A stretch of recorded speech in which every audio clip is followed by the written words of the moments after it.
Ó, a gente tá aqui com a nossa grande amiga Regiane Oliveira, é isso? Isso. Senão eu vou acabar esquecendo. Eu tenho que anotar, eu não anoto, sou preguiçoso, não anoto. Mas tudo bem, uma hora eu aprendo. Uma hora eu tenho que mudar. Eu tenho que aprender, tomar umas broncas eu mudo. Sim. Ó, Heloísa, tem umas perguntas que a gente estava aqui combinando aqui na hora do intervalo. E se você não quiser, se você não falar, se você não quiser responder, Sim. você não responde. E a gente anotou aqui que a gente estava falando de um outro assunto, que era tudo remete a alguma coisa. Você estava falando emoções, sentimentos, sensações que podem, de sim. repente, te levar a alguma situação que você não quer mudar ou que deveria mudar. Era isso que a gente Sim. estava falando no bloco anterior. Isso, porque tudo remete, né? E vai trazer o quê? Vai trazer lembranças, vai trazer tristezas, às vezes, mágoas e tudo mais. Sim, né? sim. Só que eu costumo dizer para os meus pacientes que os monstros, eles entram. Mas eles entram pequenininhos.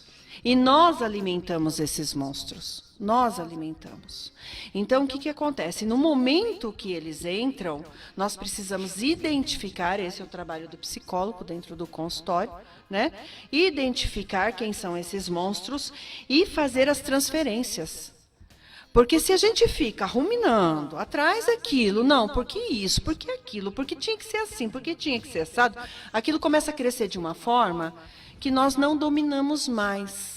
E nós precisamos ficar longe daquilo que a gente não domina, que a gente não dá conta. Por isso que é muito importante o ser humano fazer essa construção de si próprio. Saber quais são os seus limites. O que eu consigo dominar e aquilo que eu não consigo. Gente, não dá para ficar perto daquilo que eu não domino. E a gente também não tem a condição de saber tudo e dominar tudo, né, Regiane? Jamais. Não é? Não dá. Que nem o Saulo, ele domina Nem precisa, o nosso né? assunto aqui Opa! da locução. Sim, Cada com um certeza. tem uma competência, uma capacidade, não é? Sim, se achar que vai ser a heroína, o super-herói, que vai conseguir mudar o outro, não, eu vou tentar, eu sei que eu consigo, né? O meu amor por essa pessoa vai mudá-la. Gente, são anos que se passam da vida.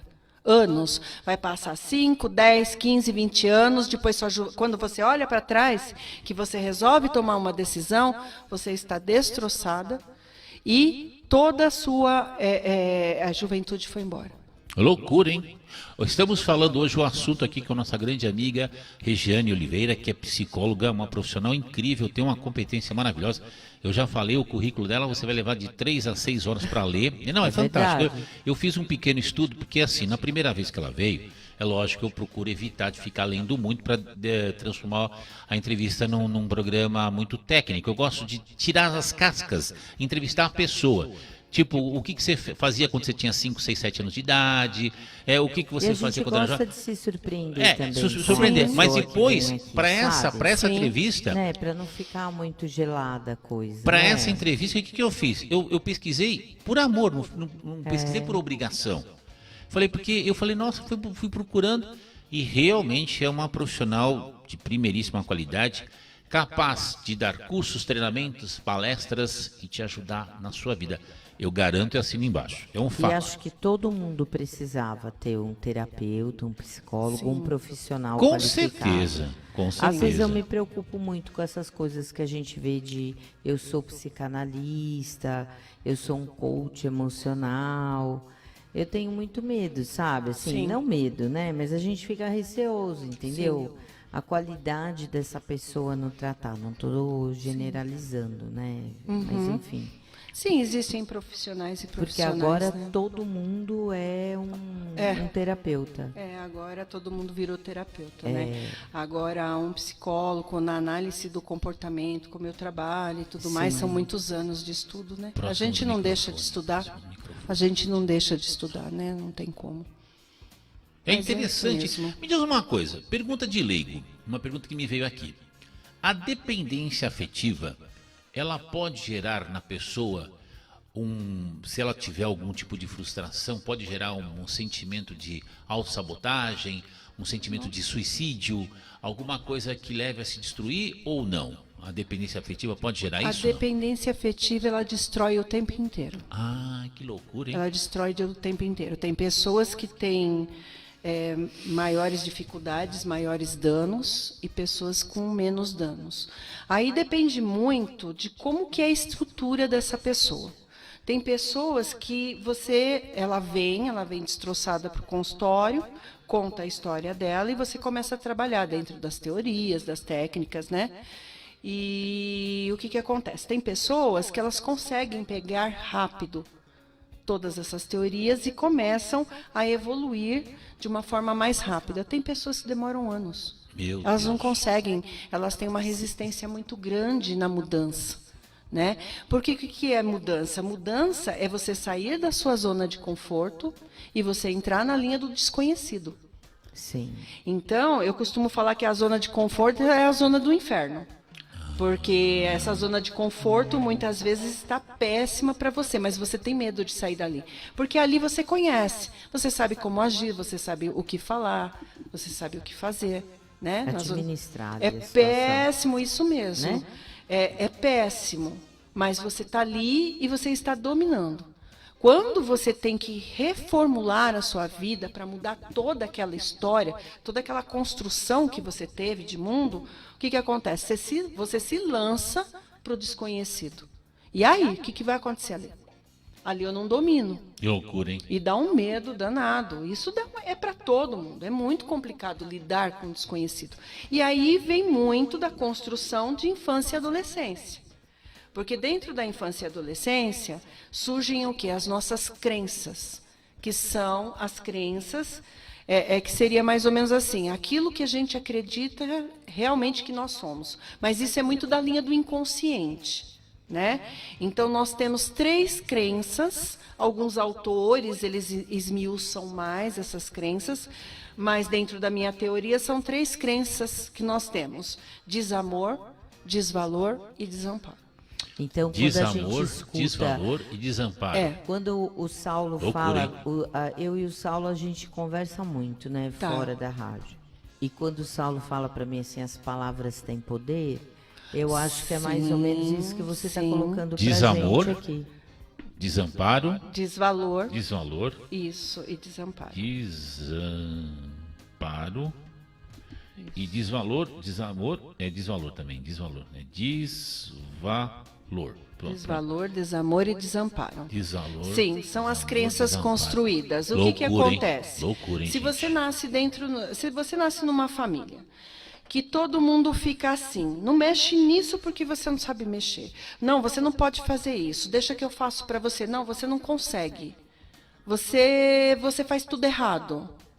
O que vai acontecer com esse ser humano quando ele crescer? Você é feio, você é isso. Exatamente. Então, ele vai crescer com crenças ativadas, de desamparo não, mas de desvalor, neste caso. E aí, eu cresço aquele ser humano que eu preciso da validação do outro para tudo.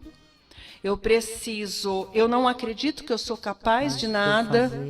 Eu acho que eu não consigo fazer nada, eu não sou capaz de nada, eu preciso sempre ter outra pessoa para conseguir fazer algo.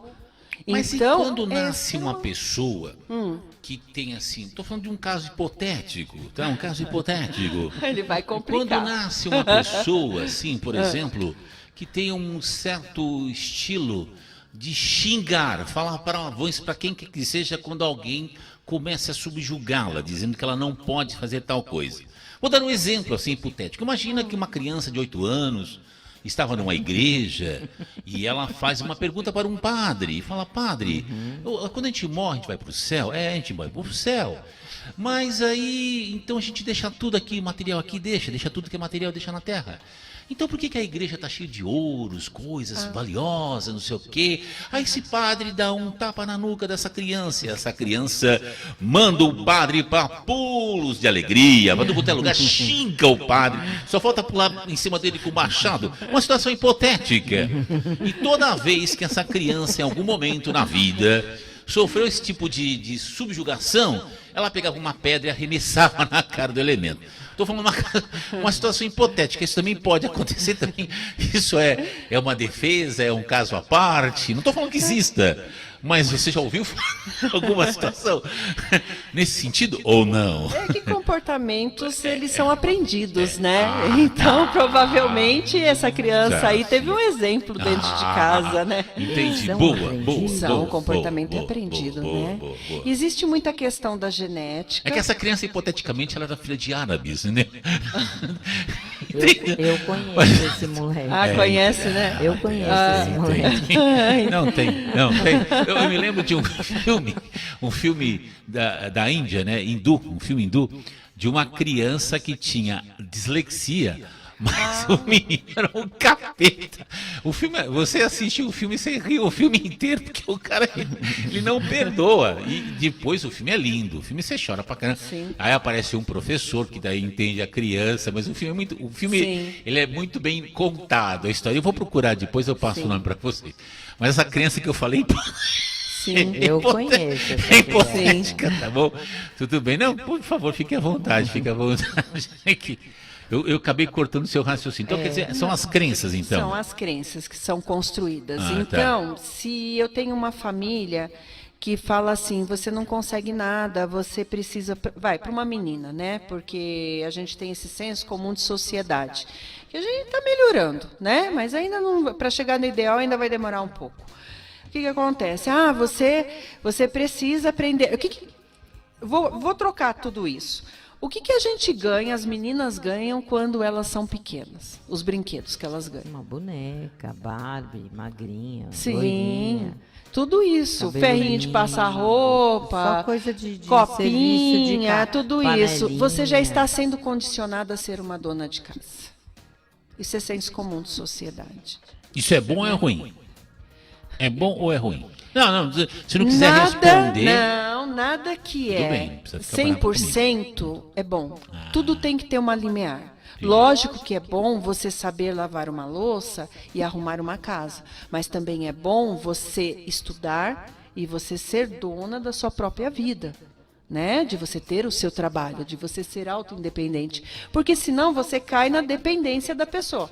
Não é dependência afetiva, mas já é um outro tipo de dependência, dependência financeira. Olha, que interessante. Eu tenho muitas pacientes ou pacientes que já passaram por mim que elas ficam na família porque os filhos são pequenos e elas viveram para aquela família.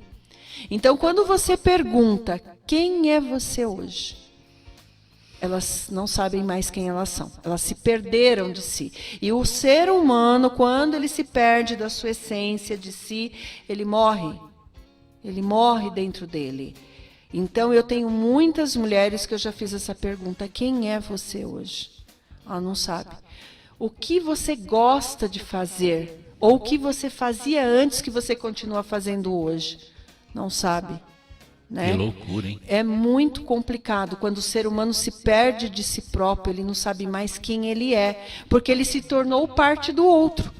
Porque o outro gostava de só assistir futebol, porque o outro gostava de só fazer churrasco, porque o outro não sei o quê, porque o outro não quer que eu use cabelo curto, porque o outro não me deixa pintar a unha. Então ela começou a migrar para este lado. E ela começou a se perder de si própria.